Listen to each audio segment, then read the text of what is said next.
Okay, let me address the files, Cabral file. December 22, a few days bago, ay pagkatapos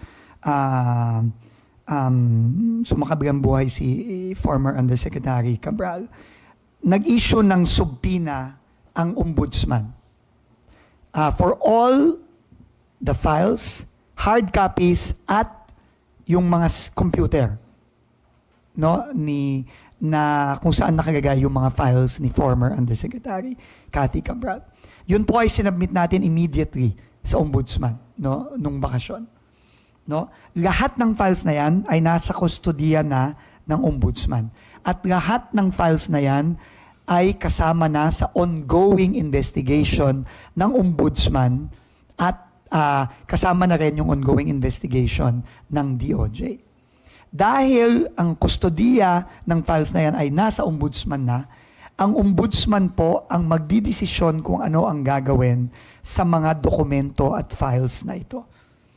Ang unang-una sa aking conversation with Ombudsman Boying at kay Assistant Ombudsman Cravano, ang unang kailangan gawin ay mag-conduct ng tinatawag nilang forensic audit ng files para malaman kung ito ba ay tinamper, binago, at meron bang nangyari sa files na ito.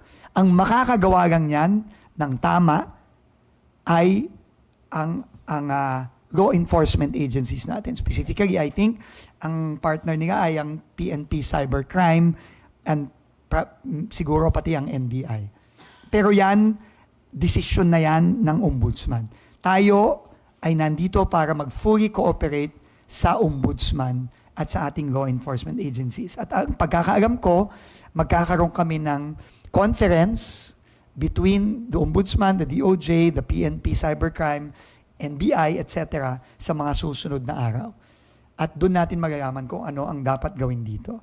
So, ang magiging sagot ko sa kahit na sinong humingi nitong mga files na ito ay ipapaalam ko muna sa Office of the Ombudsman dahil sila na ang may kustodiya nito. No? So, yun ang proseso at yun lang naman ang dapat. Kasi tama naman si Ombudsman nung sinabi niya, malay ba natin kung ano na ang mga files na lumalabas? No? Kailangan ma-establish muna natin kung ano ba talaga ang totoong mga files ni former Undersecretary Cabral at kung ito ba ay nabago. No? Kung yung mga files ba sa computer, nabago ba ito? Kung meron bang mga binago dyan, ano ang mga bago dyan, kailangan ng forensic audit. At siguro dapat tayong lahat, hintayin natin lahat yun.